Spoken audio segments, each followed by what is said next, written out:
Hey guys, welcome to Whiskey and Literature. I'm your host, Captain Mike. I do both whiskey and book reviews, and tonight it's a new one from Knob Creek. Their Bourbon Times Rye, or Boo Rye, let's call it. I saw this on the shelf last month, but didn't pick it up because I was really trying to limit my whiskey. I only purchased last month, towards the end, a Knob Creek single barrel because my coworkers were all trying to drink my Booker's, and so I had to get a different bottle of whiskey so I would have some Booker's left when I came back to my house from the hotel. And I am back here for good, so that whole part is done. The training's done. I'm back into my house. So thanks everybody for sticking with me. I know the videos have been slow coming just because I've been so busy with work, but now I'm here, and you know, actually I'm not going to be working for 2 or 3 months probably, because the equipment I just trained on, we don't even have any. So it is what it is. But I did, on the way home from the hotel, picked up this Knob Creek Boo Rye. I think on paper, everything about this whiskey is really on point. The blend, the availability, the proof, and the price point. So let's go through it. What exactly is this? We have 70% is the 7-year-old rye from Knob Creek. Now, we don't know the exact mash bill, or it's undisclosed, but we assume that that is a Kentucky style rye, or a barely legal rye, like 51% rye or thereabouts, and then a huge amount of corn and some malted barley. 30% of this is their 9-year-old bourbon, and it is bottled at a strange but nice 113 proof, and the price point is fantastic at $44.99.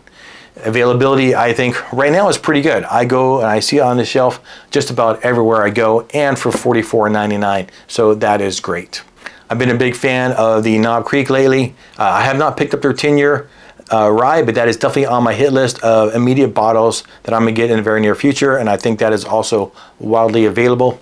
But all their other products I really enjoyed, and I'm glad they went, I'm glad they didn't finish one of their whiskeys in Mizunara or something like that. Instead, they took the tact of taking their pretty good whiskeys and blending them in to make something different. It seems like everyone is doing finished whiskeys right now, and I'm a fan. I have plenty of those here, and I do enjoy the finished whiskeys, but last thing I wanted was another Oloroso sherry finished bourbon or rye. So this is great. I'm a big fan of the Boo Ryes, so let's get to it. And if you haven't picked one of these up, if you have, feel free to let us know what you think about this below.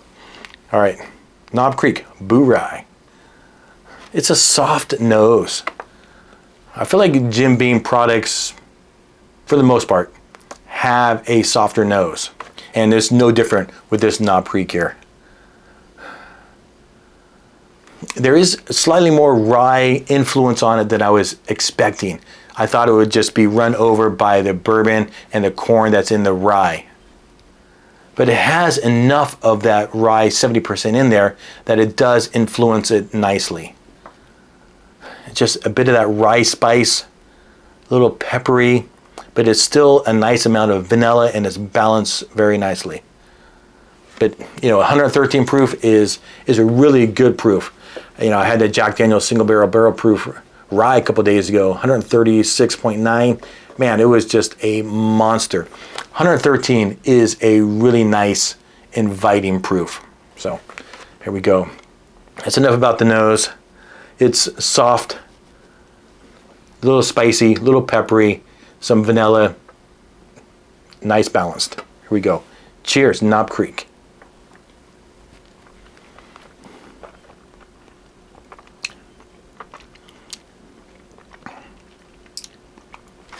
It is actually, there's more of that rye influence, even more so than on the nose. It definitely has a spicy component. It's almost running over the sweetness on the whiskey. It's warming to me a little bit. It's a nice proof level, again, like I said. And but that spicy component, some rye spice, it's peppery.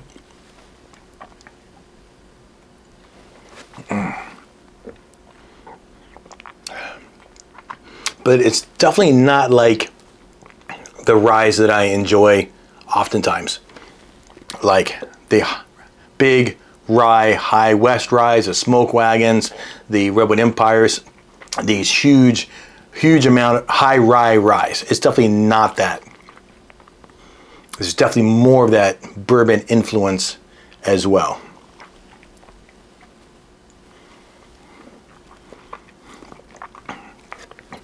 Nice amount of caramel. It has that nutty profile from the Jim Beam bourbon. I'm sorry, from the Knob Creek bourbon and Jim Beam. It's still kind of punching through that spice. So it's a nice balance between the rye spice, the pepperiness, the caramel, the vanilla, that nutty influence from the Knob Creek profile that we all enjoy.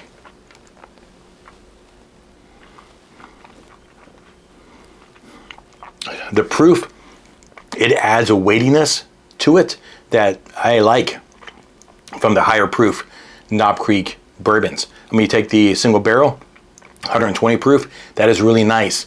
It gives that weightiness to it, and that is coming forth in this one as well. So I'm a fan of this. I'm a big fan of Boo Rise. I'm a fan of Knob Creek, and so when these two come together, it's a nice whiskey. Guys, what a price point, $44.99. So let's talk about what does this compete with. So I have a couple other examples of things that you might have tried before. So this one, I've only had one pour of this Art of Alchemy. I picked this up really early this year. And it is the exact same proportion of bourbon to rye as the Knob Creek here. It is 70% rye and 30% bourbon. It does have it's got an MGP rye in it. It has a 3-year-old rye in it and an 8-year-old bourbon. It's bottled at 110 proof, so it's very similar. But guess what this price point is? $104 for this. And of all the ones I'm going to show you today, this one is my least favorite. This one pour that I've had is just not hitting the right notes for me.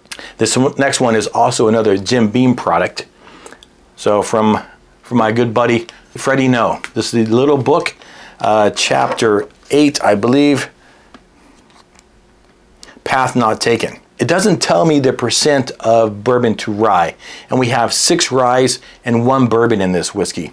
And the only bourbon that's in here is an 18-year-old Kentucky Straight bourbon whiskey. So I'm imagining, and it says that that's a high rye bourbon.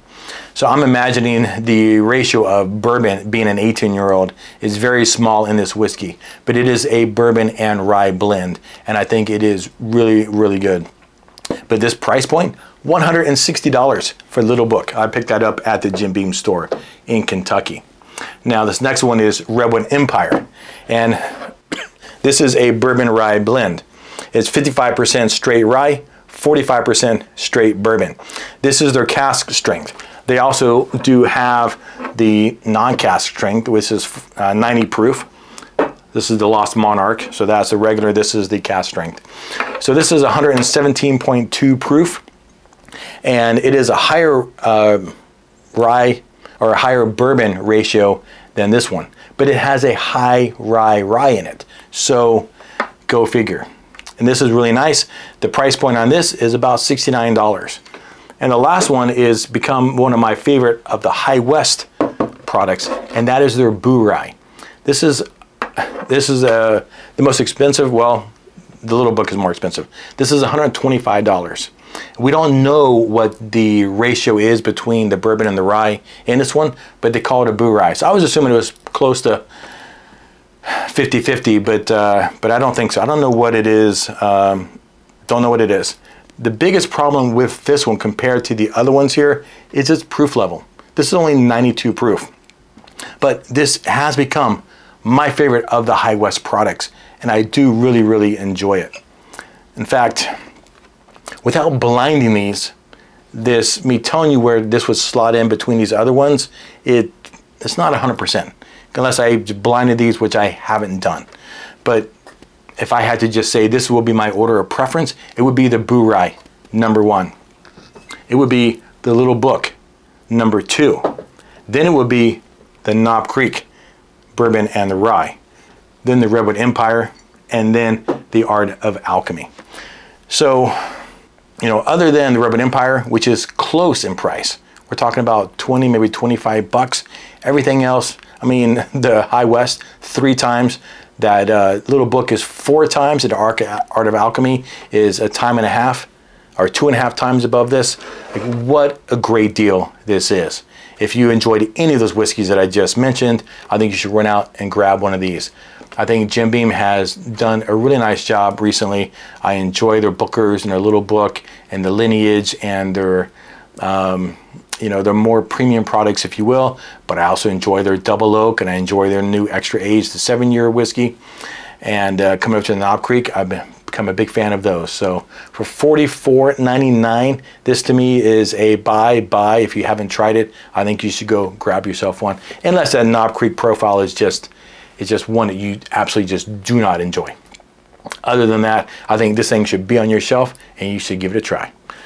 Guys, that's it for me tonight. Thanks for watching. If you've enjoyed the video, if you have any comments, feel free to comment below or give it a like. Subscribe to see more of my content. Again, I do both whiskey and book reviews. But for now, my friends, that's it. And you know what to do. I hope you're reading something good and drinking something great. Turn the pages and stay thirsty. Cheers.